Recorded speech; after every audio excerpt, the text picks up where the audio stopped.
Alright, so in this video we're looking at confidence intervals to talk about the mean value of y at a particular x value. So this x sub p means the prediction x value that you choose. So whatever x value you're using. So whatever predictor x value you want to know about. So for example, it might be something like we're using shoe size to predict height. We might say, well, what is the average height for a woman who wears shoe size 6, right? So what is the average height for a woman who wears a shoe size of 6? Our x sub p there would be 6, a shoe size of 6, and y would represent the average height of women. So it's important that you see it's the mean value for women who wear a shoe of size 6, right? So we're not talking about what's the height of a particular woman who wears a shoe size of 6, but rather the average height for all women who wear shoe sizes of 6. Okay, so the formula is pretty complicated looking, but it has a similar structure to what we've been used to seeing. And in the problem videos, we'll of course work it out and discuss interpretations and such. But let's just go over what's in the formula itself.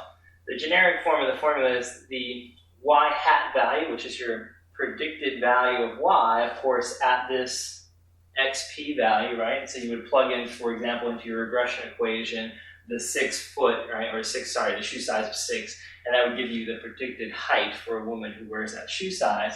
And then you have plus or minus t alpha divided by 2. This is a table value, of course, a t-table value, and it has n minus 2 degrees of freedom, which we've kind of seen throughout this section. And then we're going to have the estimated standard error for y hat, right? Of course, if we're doing a problem using the point estimator y hat, we need its standard error, so we're going to need to estimate that. The estimation of that is pretty complicated. It's s times the square root of 1 over n, where n is the number of ordered pairs you had in the problem to start with. And then you have the difference between your x predicted value and the average x bar value in your sample. Square that, and then divide by the sum of squares for the x's.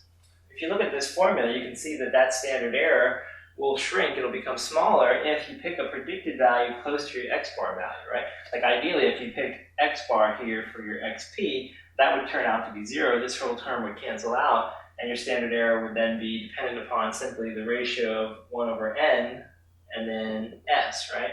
S being the kind of standard error that you find for your error terms, right? Okay. Or standard deviation of the error terms, that constant value that we spoke about. This is an estimator of that at least, right?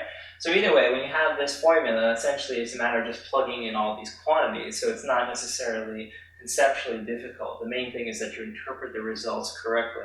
So again, if I turned up doing this calculation in our example and I got an interval like